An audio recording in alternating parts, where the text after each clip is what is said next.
Test 2. This is the IELTS listening test. You will hear a number of different recordings and you will have to answer questions on what you hear. There will be time for you to read the instructions and questions, and you will have a chance to check your work. All the recordings will be played once only. The test is in 4 parts. At first, you have some time to look at questions 1 to 4.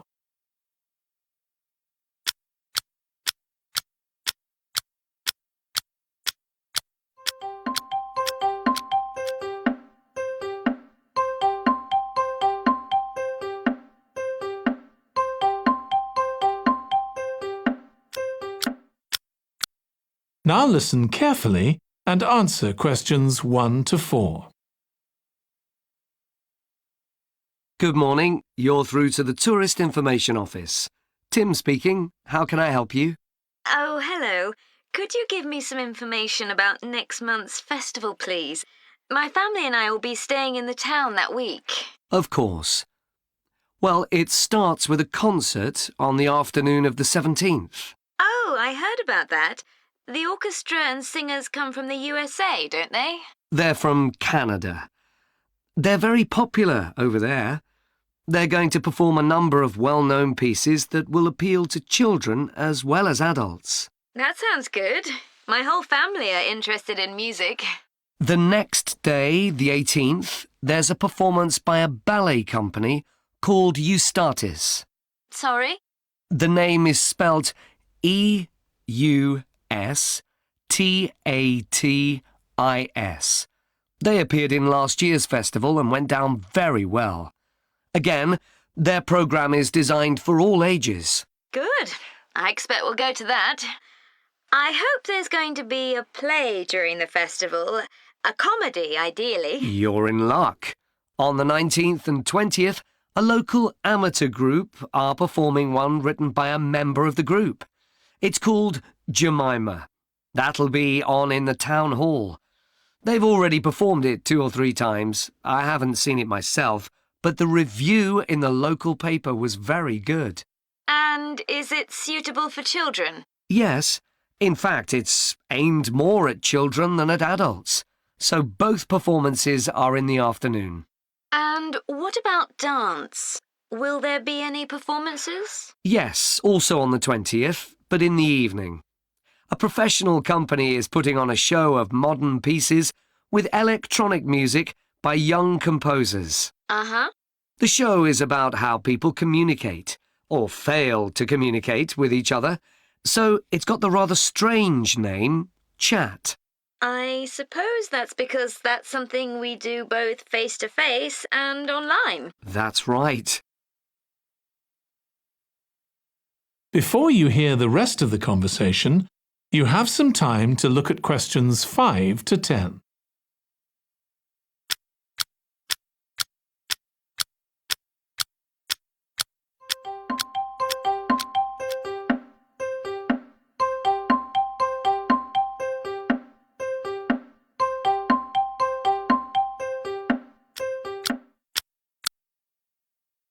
Now listen and answer questions 5 to 10. Now, there are also some workshops and other activities. They'll all take place at least once every day, so everyone who wants to take part will have a chance. Good. We're particularly interested in cookery. You don't happen to have a cookery workshop, do you? We certainly do. It's going to focus on how to make food part of a healthy lifestyle. And it'll show that even sweet things like cakes can contain much less sugar than they usually do. That might be worth going to. We're trying to encourage our children to cook. Another workshop is just for children, and that's on creating posters to reflect the history of the town.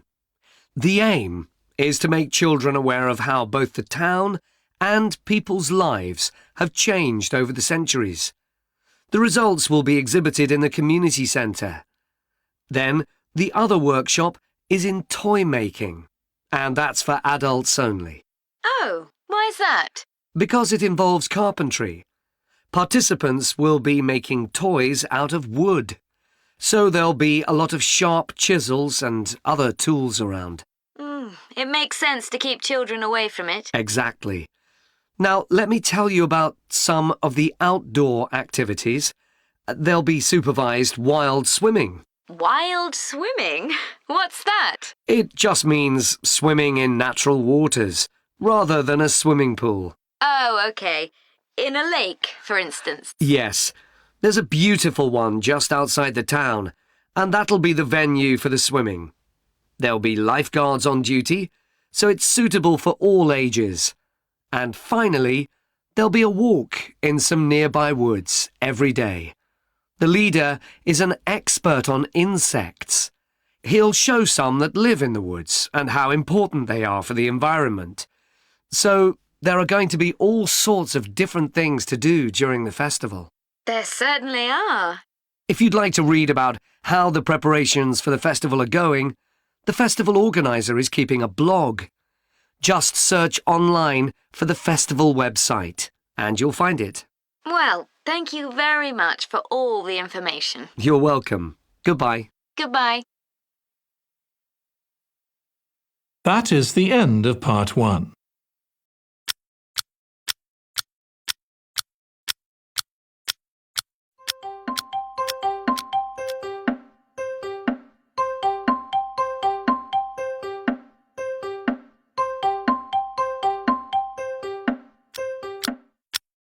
Part 2. You will hear part of a talk to a gardening club about a local park. First, you have some time to look at questions 11 to 14.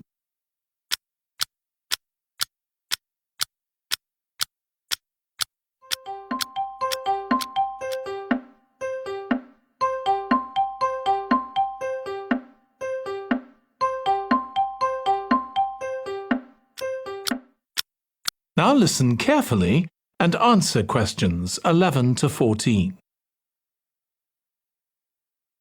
I'm very pleased to welcome this evening's guest speaker, Mark Logan, who's going to tell us about the recent transformation of Minster Park.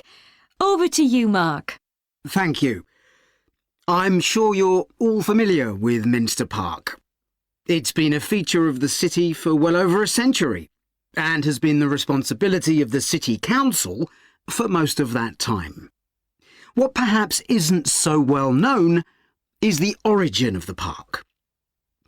Unlike many public parks that started in private ownership, as the garden of a large house, for instance, Minster was some wasteland, which people living nearby started planting with flowers in 1892.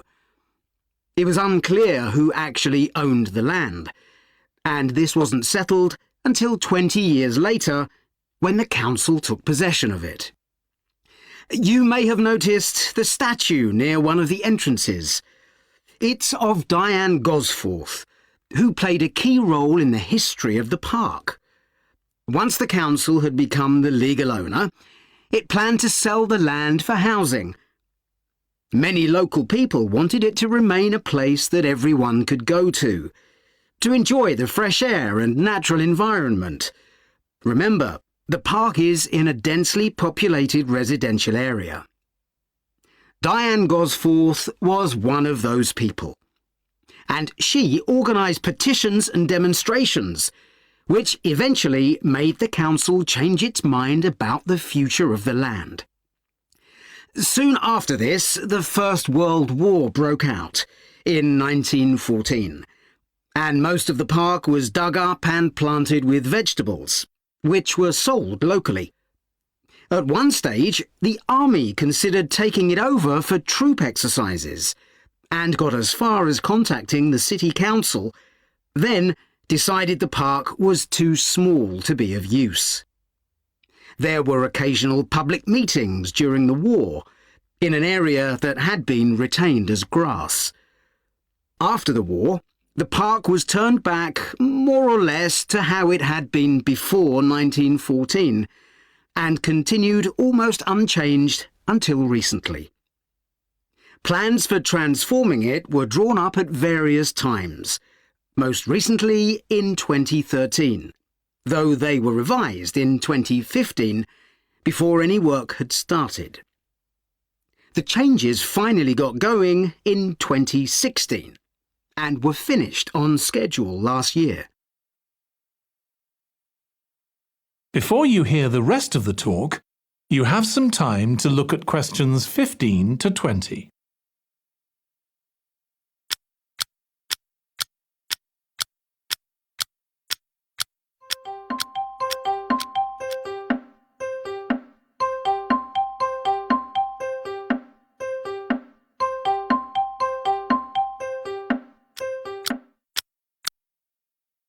Now listen and answer questions 15 to 20.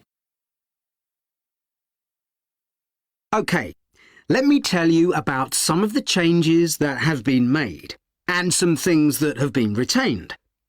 If you look at this map, you'll see the familiar outline of the park, with the river forming the northern boundary, and a gate in each of the other 3 walls. The statue of Diane Gosforth has been moved.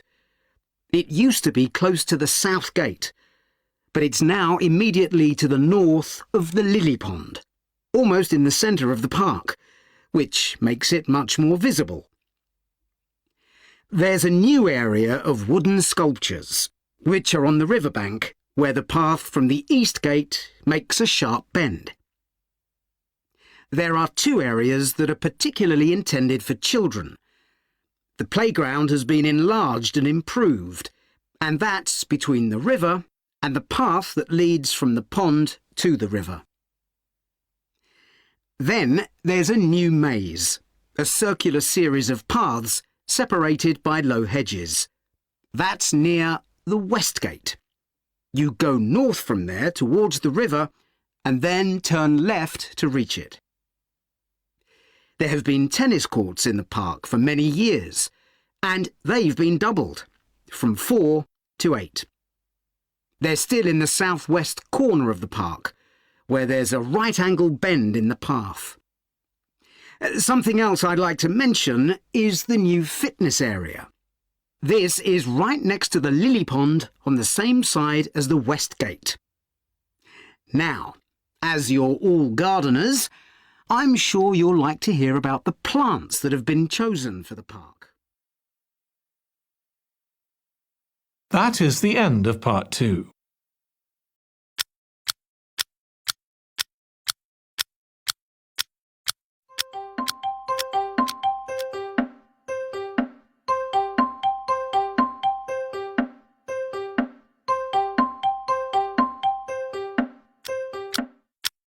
Part 3. You will hear 2 students of English called Kathy and Graham planning a display on 19th century British life and literature for a university event. First, you have some time to look at questions 21 to 24.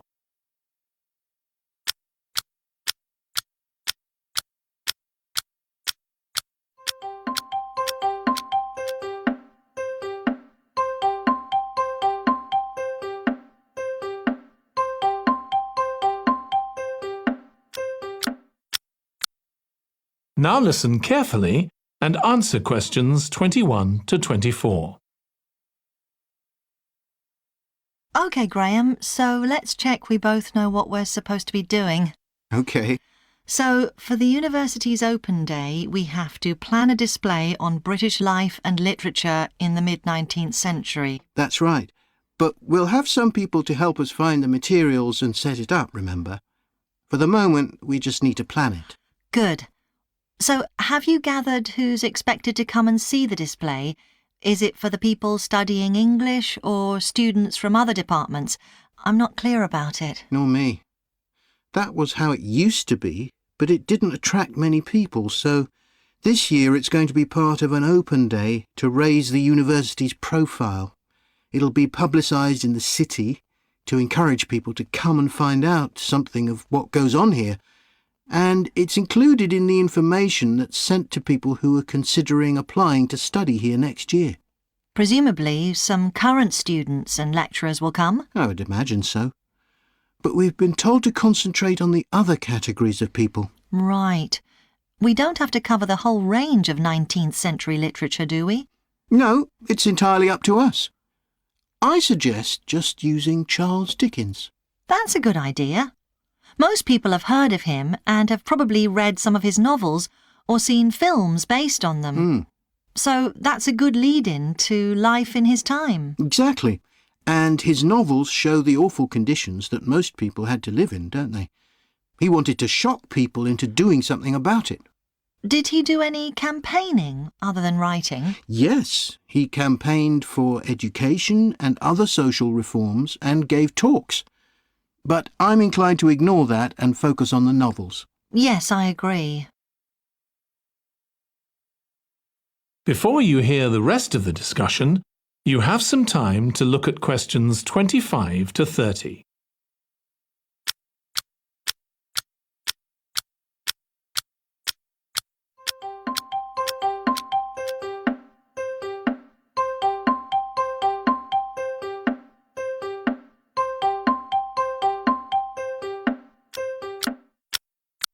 Now listen and answer questions 25 to 30. OK, so now shall we think about a topic linked to each novel? Yes, I've printed out a list of Dickens's novels in the order they were published, in the hope you'd agree to focus on him. You're lucky I did agree. Let's have a look. OK, the first was The Pickwick Papers, published in 1836. It was very successful when it came out, wasn't it? And was adapted for the theatre straight away. There's an interesting point, though, that there's a character who keeps falling asleep, and that medical condition was named after the book, Pickwickian syndrome. Oh, so why don't we use that as the topic and include some quotations from the novel? Right.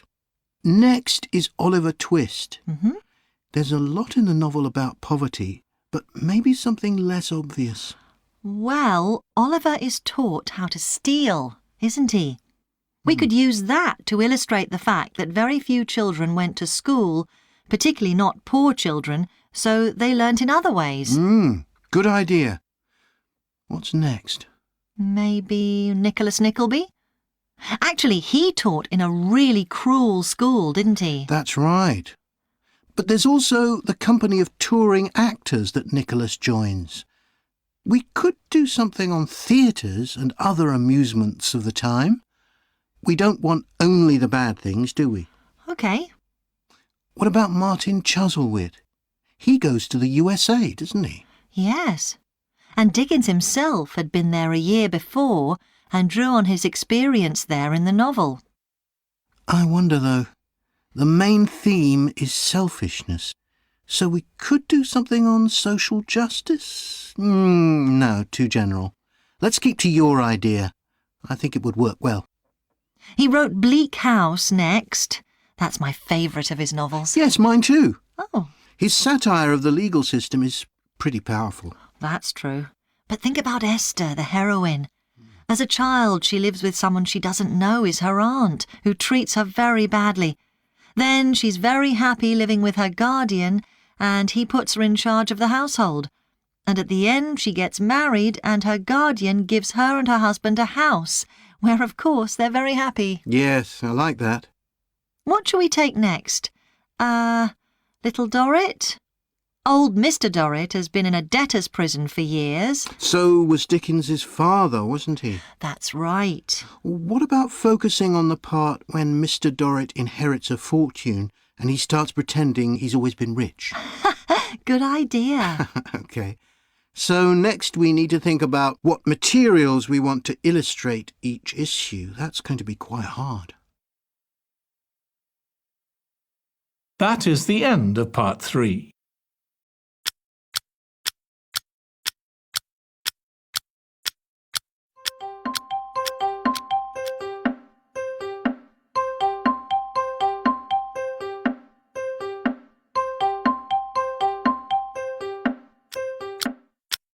Part 4.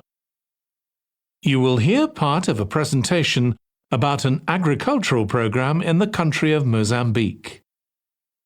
First, you have some time to look at questions 31 to 40.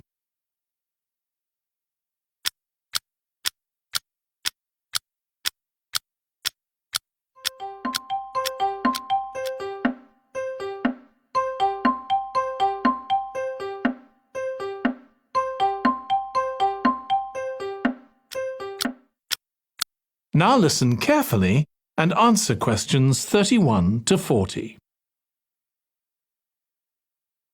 I'm going to report on a case study of a program which has been set up to help rural populations in Mozambique, a largely agricultural country in Southeast Africa. The program worked with 3 communities in Chikwalakwala district near the Limpopo River.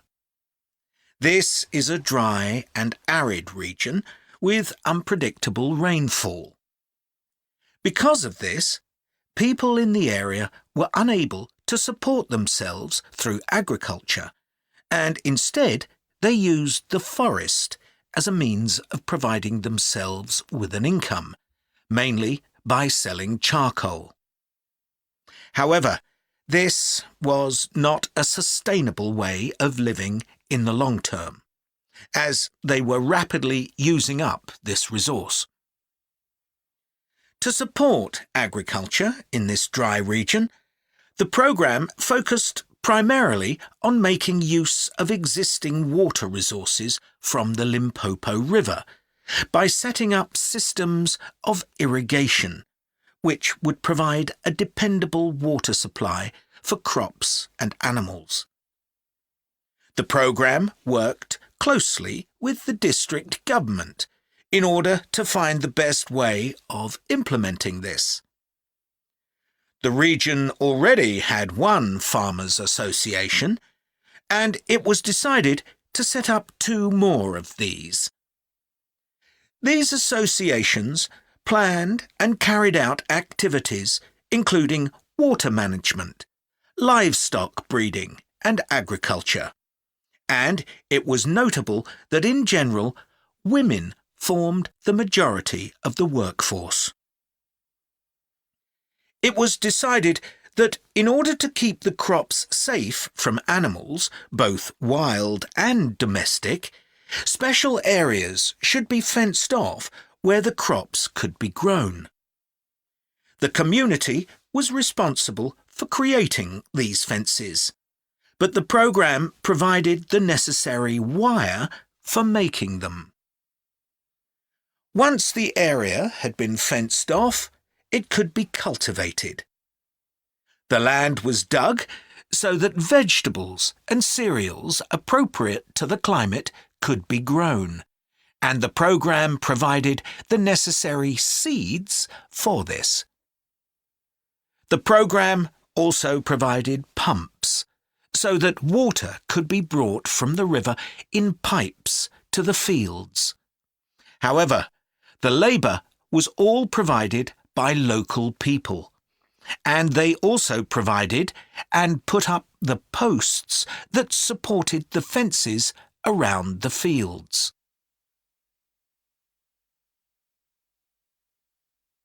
Once the program had been set up, its development was monitored carefully.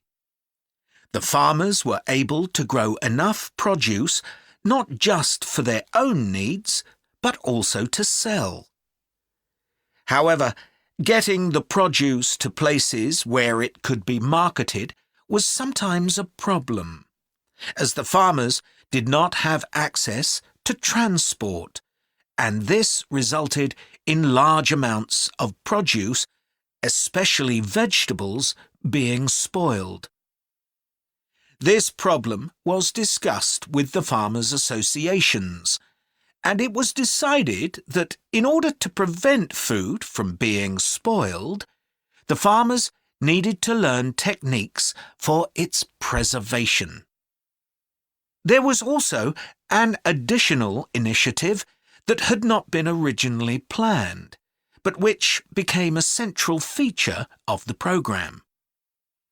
This was when farmers started to dig holes for tanks in the fenced-off areas and to fill these with water and use them for breeding fish, an important source of protein. After a time, another suggestion was made by local people which hadn't been part of the programme's original proposal, but which was also adopted later on. They decided to try setting up colonies of bees, which would provide honey both for their own consumption and to sell. So, what lessons can be learned from this programme? First of all, it tells us that in dry, arid regions, if there is access to a reliable source of water, there is great potential for the development of agriculture. In Chiqualaquala, there was a marked improvement in agricultural production, which improved food security and benefited local people by providing them with both food and income. However, it's important to set realistic timelines for each phase of the programme, especially for its design, as mistakes made at this stage may be hard to correct later on. The programme demonstrates that sustainable development is possible in areas where there is. That is the end of part 4. I know you told your friend you're not okay, and tell me what's wrong and why you never said you felt that way. And guess you're trying to stay strong and fake a smile until I look away. But I've known you too long, it hurts to watch your blue eyes fade to grey as you fade away, as you fade away. Yeah, I'm about to fade away, cause every time I wake up I feel like it's Monday. Something's going wrong with all the chemicals up in my brain. All of a sudden I don't look at anything the same way. Gotta build up of my thoughts sitting in an ashtray. I'm sorry that I'm so inconvenient, okay. Just let me be me and I'll stay out of your way. I can see the way you look at me, I'm such a disgrace. I never really asked to be brought into this place. You wanna love me? Well then baby have a taste. All the highs and the lows, no you'll never be the same. I don't really wanna hurt you, but I can't control the pain. If you're sticking by my side, maybe we could be okay. Okay, maybe you could be the change I need today. I promise that I've never felt this way. I really hope that you will choose to stay through all the pain. I know you told your friend you're not okay, and tell me what's wrong and why you never said you felt that way. And guess you're trying to stay strong and fake a smile until I look away. But I've known you too long, it hurts to watch your blue eyes fade to grey as you fade away, as you fade away. As you fade away. As you fade away.